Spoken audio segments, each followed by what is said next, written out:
Aloha everyone, it's Jessica Oyanagi with Home Sweet Maui Realty, and I'm here today to share a video with you sharing 5 real estate terms that you might not know. So join me as I share a little bit of education about terminology that we use frequently when we're working with buyers and sellers in real estate.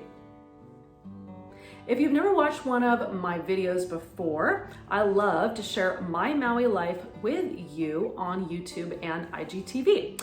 I also love making videos educating people and potential clients about what it's like to work with a real estate agent. And so if you find value in this video, if you could give me a like or hit that subscribe button, I would greatly appreciate it. And if you're looking for a client-based realtor on the island of Maui, please feel free to contact me. I'll put my contact information in that description below. So, term number 1 that I would like to share with you is a buyer's or lister's or seller's agent. I always assume that everybody knows what that means, but to really break it down, I thought I would tell you the difference between the two as my first term. So a buyer's agent is someone who, or a realtor, a licensed realtor, who represents a buyer in the transaction of purchasing a piece of property. And so as a buyer's agent, it is our job to represent your interests to the best of our ability. We are actually on either side of the table, whether you're helping a buyer or a seller, we're considered fiduciaries, which means that it is our responsibility to represent you and your wishes. We shouldn't be, interjecting what we think. I mean, we can give you our opinion, but we shouldn't be acting in our best interest. We should be acting in your best interest. So when you're working with buyers, we're really looking to help you find that right property, to help you kind of navigate putting in an offer on a place that you would like to purchase. So we have all of the training necessary to go through that legal documentation and assist you with that process. And then of course, helping with negotiations. So if a seller kind of counter offers or there's some back and forth between the two of you, it's really helpful to have an agent in the middle. That way you don't get emotional or make a mistake in the heat of the moment, and we can kind of just help make sure that the process goes smoothly and we can be unbiased, when we're negotiating and submitting your offers to potential sellers. And then on the flip side, seller's agent, same licensing, just a different set of tasks, which is more focused on marketing, right? Like figuring out the value of the property you're going to sell, helping you kind of look at other comps in the area to make sure you're pricing it correctly. That way your home doesn't sit on the market too long and hopefully it sells quickly and for top dollar.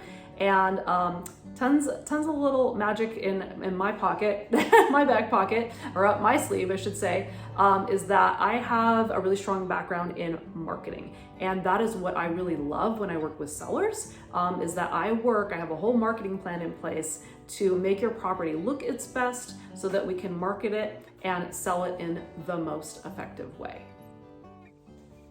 Okay, term number 2 in real estate that I'd like to share with you is the term closing. And okay, the word closing, we all know what that means, but in real estate, closing just means that the sale of a property is final. It's complete, it's finished. So from the time you go looking for a property, or you're selling a property, to submitting an offer or accepting an offer, to going through escrow, right? All the preparation that needs to be done in order to finalize the purchase of the property, you finally get to the closing table. And that just means that, everything is done. Everything that was in the contract that the two parties buying and selling agreed to has been completed. All of the money, right, has been transferred, whether it's cash or through a loan, from the buyer to the seller. The title of the home, which means the title is just something that shows that you legally own the property. The title has been transferred, the keys have been handed over. Closing is just when everything is complete. The transaction is complete for buying or selling a piece of property. Okay, term number 3 that I'd like to share with you is earnest money deposit. So the earnest money deposit is when a buyer goes ahead and they put an offer on a home, you're going to go ahead and have to show, right, that you have money to purchase the home. And whether it's cash or whether it's a mortgage, there's always going to be a small percentage called the earnest money deposit, or good faith money, sometimes it's called, that you're going to put down just to show, if you're a buyer, to show the seller that you're serious, right? You're committed to following through. You're not going to pull out on the contract that you have, that you really are serious about purchasing the property. Typical earnest money amounts can vary from about 1 to 5% of the purchase price. So it just depends on what you're comfortable with and what your realtor recommends. I would say in a hot market where there's lots of people buying, kind of the more money you can do, probably the better, right? It just shows that you're more competitive and you're more serious. But you also don't want to do too much, right? Just in case, I don't know, something goes wrong unexpectedly and they end up keeping that money. So this is something a realtor can advise you on, but just also know that there are lots of protections if you're buying for you to keep that money. One big one is the inspection. So if you get into a house and you put the offer down and the earnest money's been submitted, and then you go and you do an inspection, you find out something's majorly wrong with the property, you can pull out of that contract, you can terminate and get your earnest money back. In most cases, usually that's what's in a basic contract. So just know that the earnest money shows you're serious. It's kind of like putting a down payment on a car or something like that. You have skin in the game, money in the game, but also there are opportunities to get it back. If you're acting in good faith and following all of your parts of the contract and something goes really awry with the other party, there are protections in the contract so that you don't lose that money as well.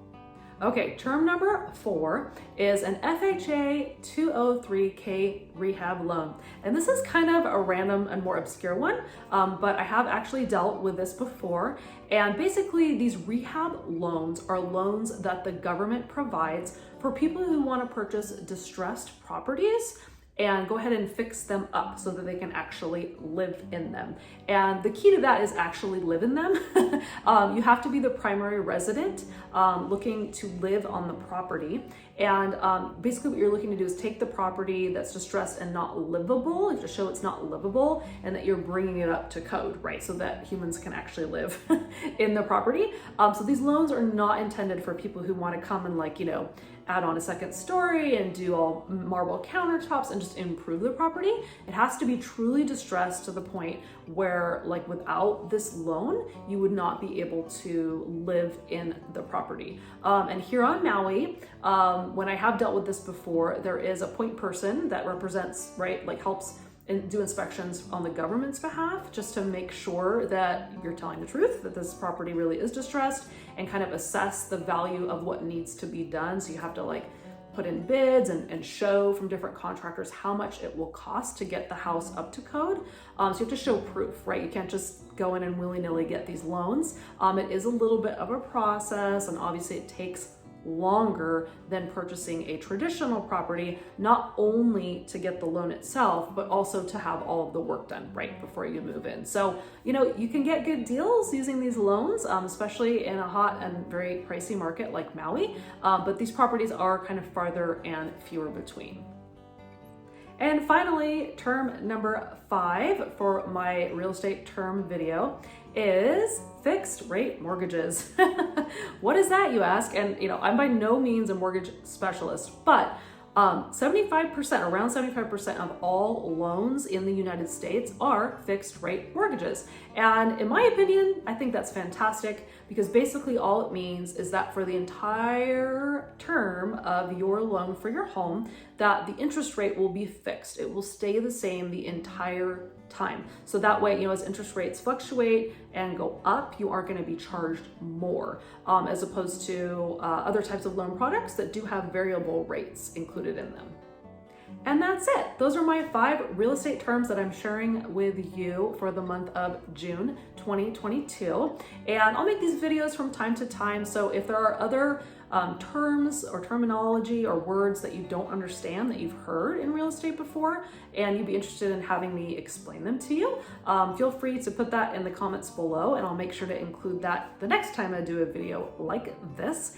And if you found value here, please be sure to give me a like, hit that subscribe button. And if you are looking for a client-based realtor on the island of Maui, please feel free to contact me. My contact information will be in the description below, and I look forward to seeing you in the next video. Thanks so much. Aloha.